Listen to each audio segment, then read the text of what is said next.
You know, breaking free from an established band is never easy, especially when it's one of the most iconic, commercially successful bands of all time. But today's artist had had enough of her bandmates and the continuous flow of drama within their ranks. So she took the plunge, a solo career. However, writing a hit record as a solo artist was a lot harder than she thought it would be.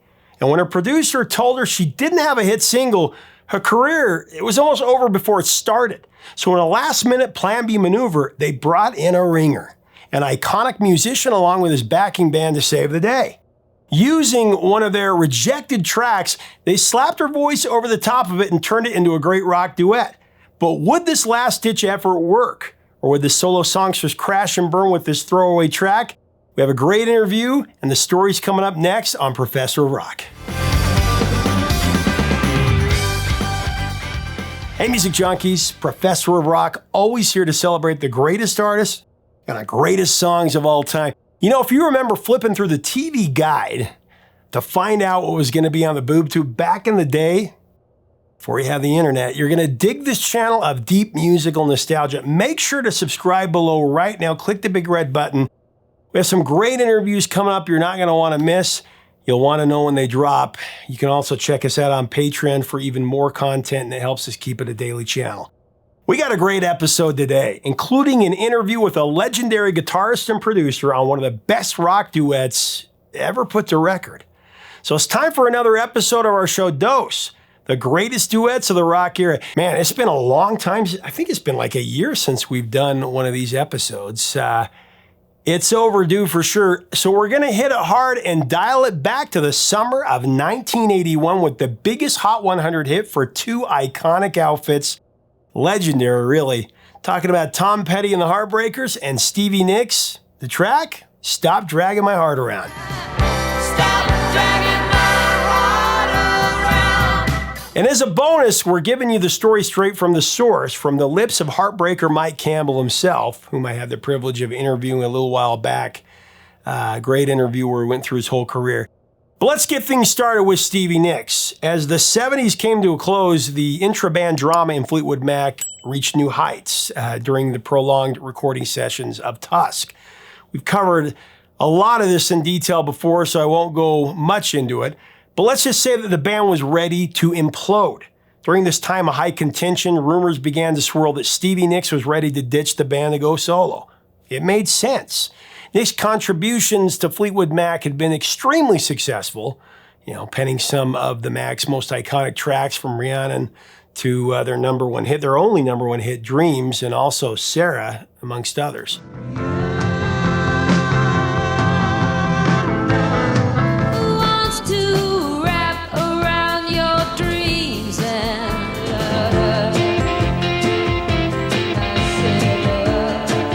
Out of the extremely talented lineup of Fleetwood Mac's 5-part ensemble, the money was on Stevie Nicks for the biggest breakout solo career back then. And as the calendar flipped over to the 80s, it seemed like the time was right for this. Stevie launched into the recording of her solo debut, Belladonna, in the fall of 1980. And sessions would carry out on into the spring of 1981. For the creation of Belladonna, Stevie would be assisted by an eclectic mix of more than 20 guest musicians. I'm talking about great legends like Don Henley, Don Felder, Waddy Wachtel, Roy Bittan, Davy Johnstone, as well as Tom Petty and the Heartbreakers. The album was headed up by renowned producer Jimmy Iovine, who would also produce Petty's Hard Promises around that same time. They were working together. Belladonna was actually a project that Stevie had begun work on in between sessions for Tusk. But her connection to Fleetwood Mac was no guarantee that her music would translate to a successful solo career. There's never a guarantee. Especially since she'd relied so heavily on Fleetwood Mac as a backing band, one of the best in the business, and of course Lindsey Buckingham's arrangements of a lot of her songs that turned them into that ear candy. So by the spring of 1981, as Stevie was working with Iovine to sequence Belladonna, Jimmy Iovine dropped some bad news. In his opinion, Stevie, she didn't have a breakout single. She's like, what about Edge of 17? He said it wouldn't work. Too much of a gamble for a lead single. I mean, yeah, maybe it was a gamble. It did go to number 11 and become one of her biggest hits. But solo albums by members of big groups usually only did so-so back then. That was unless they were backed by massive nationwide radio airplay. Further, Tusk had been a disappointment, compared to the Mac's juggernaut Rumors. So Fleetwood Mac's stock had fallen a little bit at that point.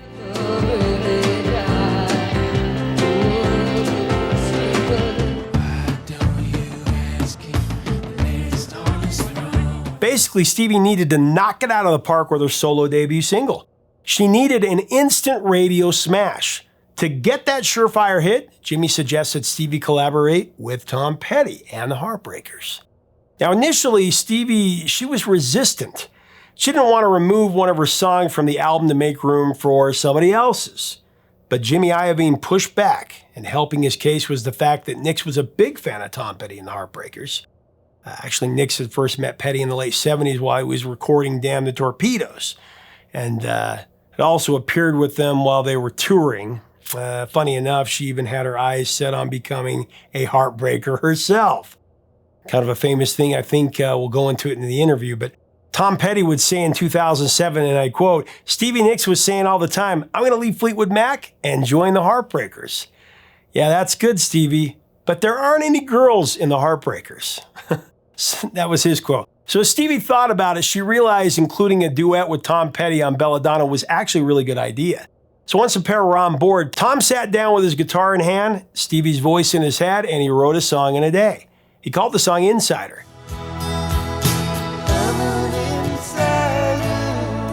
Stevie and Tom cut a track together.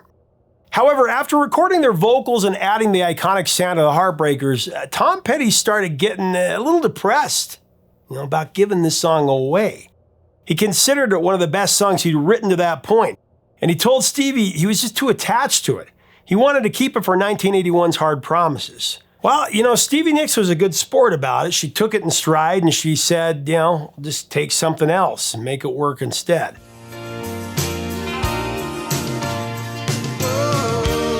That something else was Stop Dragging My Heart Around. Now, shortly after Insider was finished, Petty's crew recorded a song that he and guitarist Mike Campbell had composed about a year earlier. Tom had hashed out the lyrics and Mike the music. So really, they didn't write it with Stevie in mind at all. But Stevie fell in love with it the instant she heard it. She said, "That's what I wanted all along."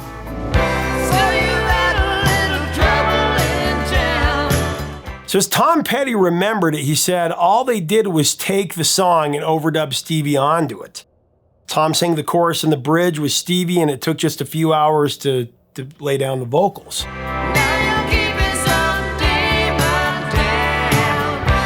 But I want to let Mike Campbell tell you the rest of the story, so let's get into this interview. Now, as we go into it, I want to take a moment and thank our sponsor, Zenni Eyewear, the glasses I always wear on the show. Beat inflation today with Zenni. You can get new glasses for everybody in your family without breaking the bank. Design your own pair of glasses to suit your needs, from the shape, the color, and the type of frame. So many to choose from. You're going to love it. There's reading glasses, migraine relief, progressives, transition lenses, bifocals, whatever you want. Just click on the info button right up here to get the 80% off regular retail prices. Here's the interview.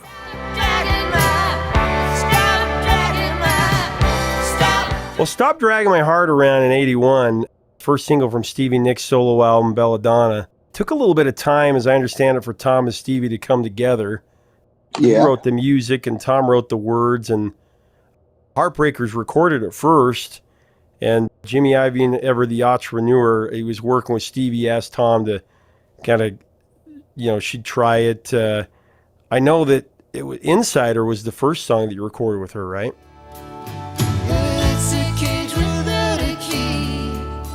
It could have been, I don't remember the chronology, but Stop Dragging My Heart Around was going to be on our album. It was a Heartbreakers song, and Tom wrote all the words.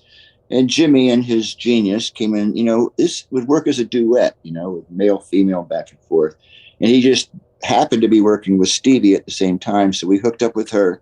And he was right, she really made it deeper by having that female character in there. And so we just took the track that we'd cut, and she sang over it, and we gave it to her.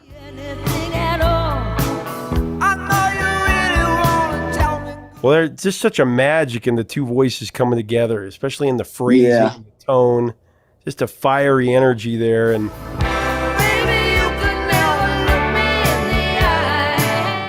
What do you remember about the session when they first started singing together? Well, it was very inspiring. You know, the character singing is is kind of sneering, sarcastic guy, you know. I know you really want to tell me goodbye. And then she comes back, you know, against him, and there was just some kind of little magic that happened between them in that song. And it was really exciting to see them, you know, realize the tune right before our eyes.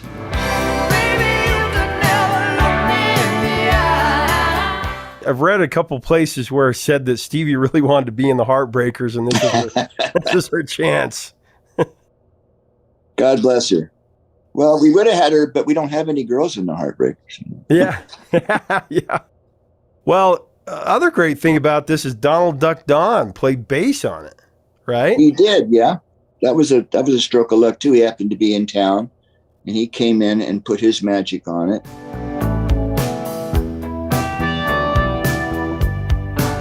It was just a swampy groove that I had, and once again, I was just really lucky that the chords came together. Very simple song, really, but Duck put a swing to it, and then Tom, of course, wrote those great words. So I was in the right place at the right time.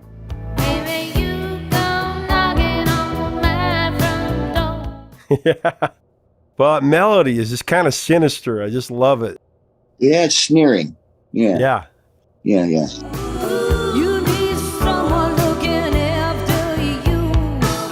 And then, of course, eventually the one that you guys recorded as Heartbreakers, it was released on playback in 95. And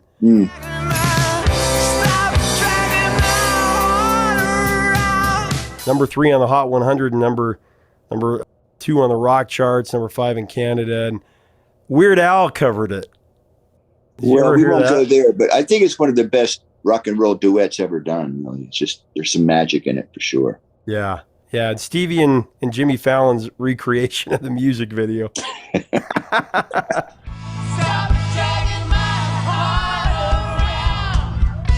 Yeah, Mike Campbell, I love him. He's so great. So Tom Petty and the Heartbreakers released Hard Promises, their album on May 5th, 1981, and Belladonna followed on its heels, dropping less than 2 months later on July 27th. That same month, on July 8th, Nicks released Stop Dragging My Heart Around. It's actually the first single of her solo career.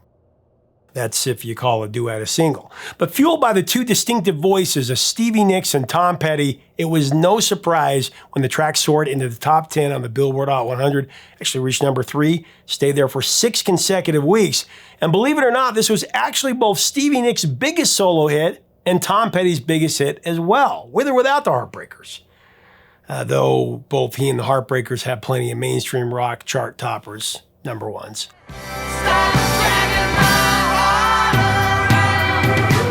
Said Tom about it, and I quote, "The song was a huge hit, but we were on a Stevie Nicks album, which made it something of a bittersweet success. Additionally, the mega success of Stop Dragging My Heart Around proved to be disappointing in another way. It torpedoed Tom Petty's next single, A Woman in Love, It's Not Me, parentheses song.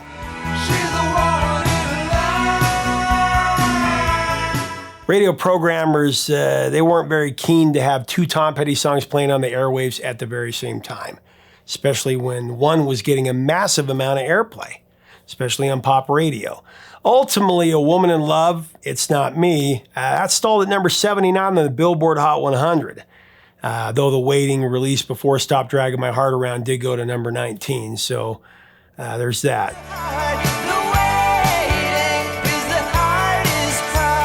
Still, it was disappointing that Tom Petty's biggest hit wasn't even on his own album. On the flip side, Stop Dragging My Heart Around was the perfect launching point for Stevie, setting the stage for a memorable solo career and more hits to come. Actually, her next single was a duet as well, Leather and Lace, this time with Don Henley. That reached number 6 on the Hot 100. Stay with me, stay. And finally, on her own, Stevie reached number 11 with her third single, Edge of 17.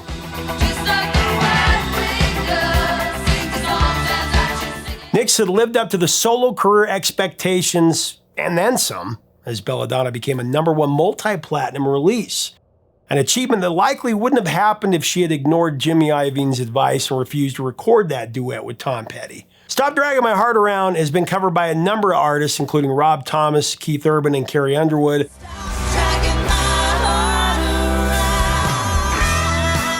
Tiffany, Kelly Clarkson, Sister Hazel. Jewel, Corey Taylor, and the Wallflowers. And aside from Tom Petty, Stevie has also duetted with a lot of other vocalists over the years on this one. From Eddie Vedder to Sheryl Crow to Chrissie Hynde to Dave Grohl.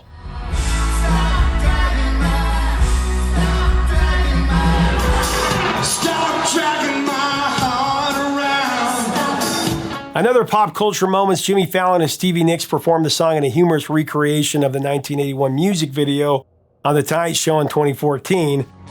It's hard to think about what you wanted. And of course, for all you Weird Al fans out there, Stop Dragging My Heart Around became Stop Dragging My Car Around on his debut album Weird Al Yankovic in 1983. Stop dragging my car around. Also, you can hear a demo version of Stop Dragging My Heart Around on Tom Petty's box set Playback released in '95. This one is all the Heartbreakers, and I definitely recommend it. It's pretty cool.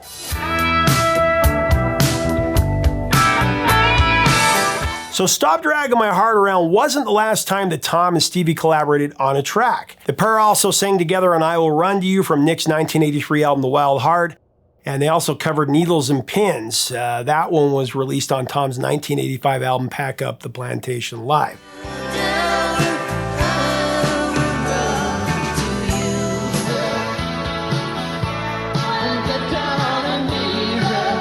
And then over a decade after the success of Stop Dragging My Heart Around, Stevie asked Tom to write her another song.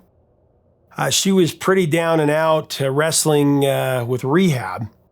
Tom was playing in town and the two went out to dinner together.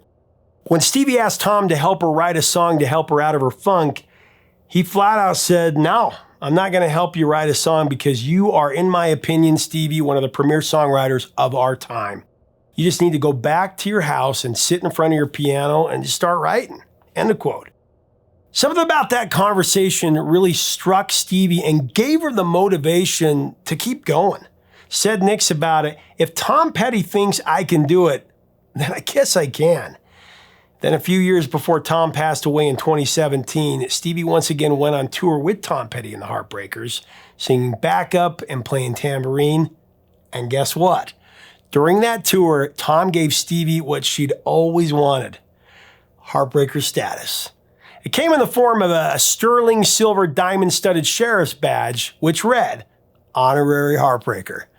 For Stevie, it didn't get any better than that. I don't think it gets any better than that, period.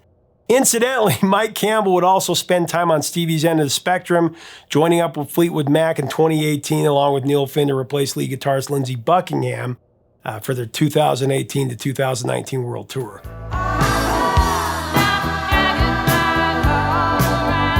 When it comes right down to it, all in all, Stevie credits Tom Petty with the success of her solo career, saying before his death, and I quote, "He'll laugh and be sweet and not be conceited about it, but it really is true."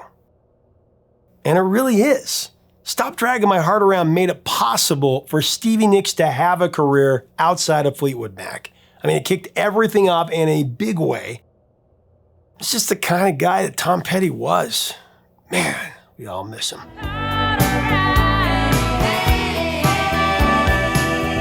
Thanks so much for watching. Leave us a comment about Stevie Nicks, Tom Petty and the Heartbreakers, and Stop Dragging My Heart Around. What do you think? Is this one of the greatest duets of all time? What do you think about her part, about Tom Petty's part, about her being an honorary heartbreaker, about the interview? Let's have a great discussion below.